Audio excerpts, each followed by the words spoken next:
And I think what's beautiful about this speaker as well is that the position of TEDx, sometimes you connect with people all over the world, similar as in this video, but that to really get to know someone, you really need to meet them in person.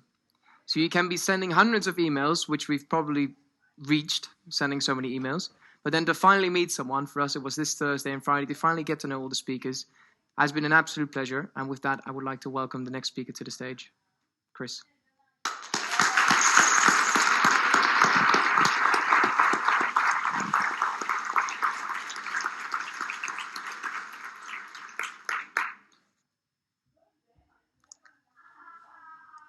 Just 10 years ago, a doctor came into the room and said in a complete matter-of-fact way, "Chris, you'll never walk again." My wife Sylvia and I hugged each other and we just cried. 4 weeks earlier, I had crashed my motocross in the desert of Dubai. I had flown over the handlebar, I had fallen on my head, I had broken my back, I had severed my spinal cord, I had broken most of my ribs. I was airlifted from the desert by a helicopter, I had immediate surgery. I was transported finally to Holland by air ambulance. Some people say I was having a bad day. There's a certain finality to the words, "You will never walk again."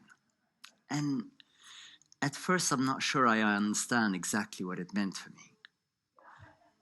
Not only did it mean that nothing below my chest would ever function properly again. Not my legs, not my feet, not any feeling, no function, no movement, not my nothing.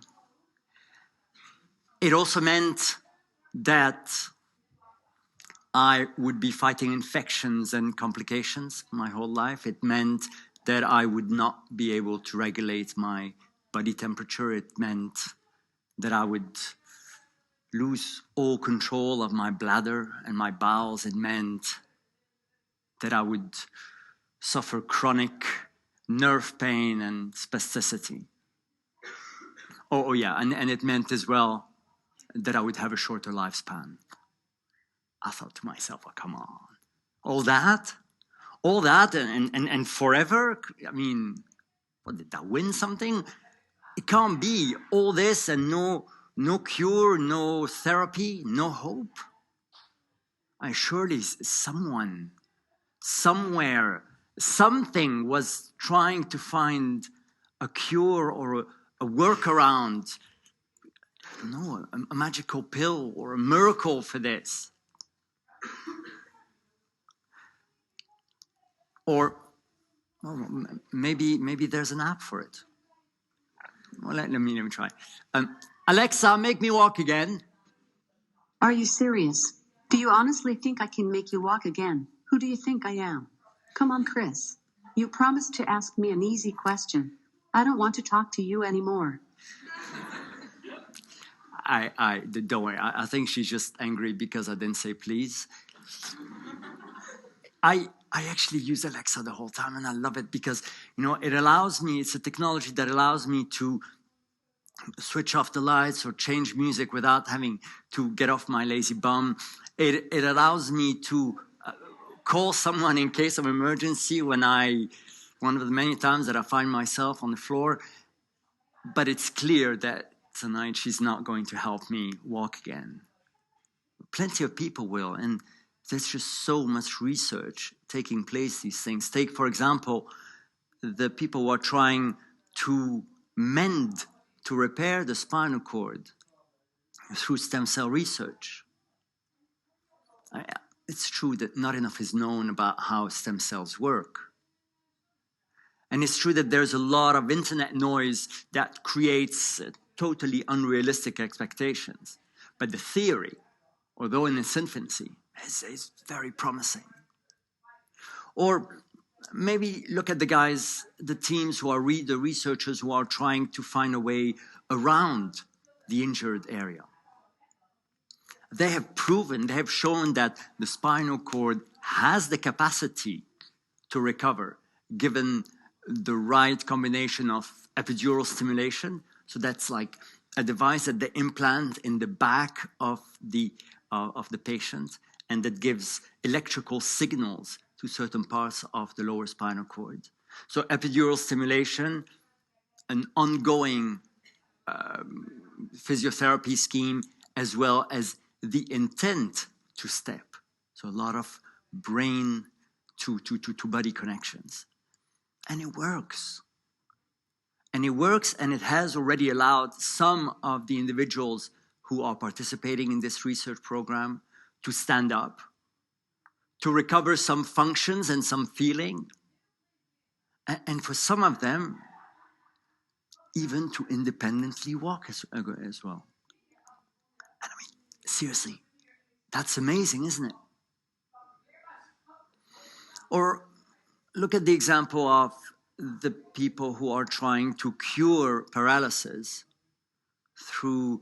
by researching how robotics, artificial intelligence, brain-to-machine interface can help create movement or leverage on existing strength. I'm sure you've all seen those robotic suits and the exoskeletons. I mean, they're getting better, lighter, more efficient every single day. And whilst at 75,000 euros, they're neither affordable nor practical for outdoor use, yet they will be soon. I think what's clear is that whatever the solution will be, it won't be easy. It will require surgery, it will require a lot of time, hundreds and hundreds of hours of physiotherapy, and unlimited funds. But it will happen. It will happen thanks to the groundbreaking efforts of researchers such as the ones at the University of Louisville, the UCLA, and the Mayo Clinic. It will happen thanks to the incredible efforts of charities and fundraisers such as the Christopher and Dana Reeve Foundation and the Wings for Life World Run.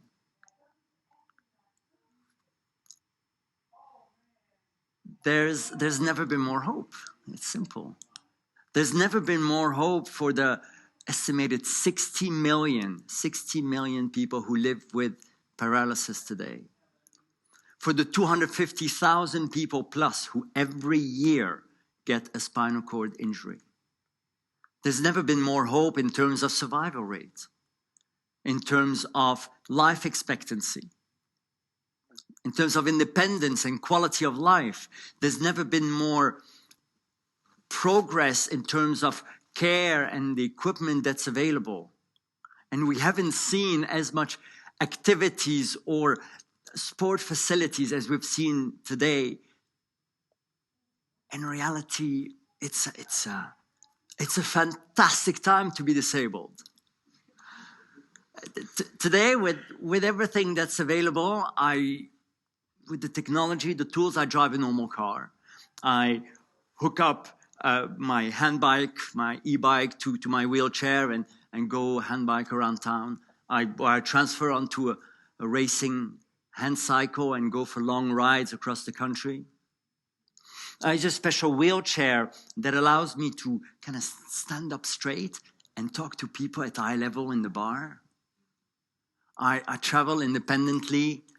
I do any sports that I can and partake in every crazy adventure that comes my way, to the great despair of my wife.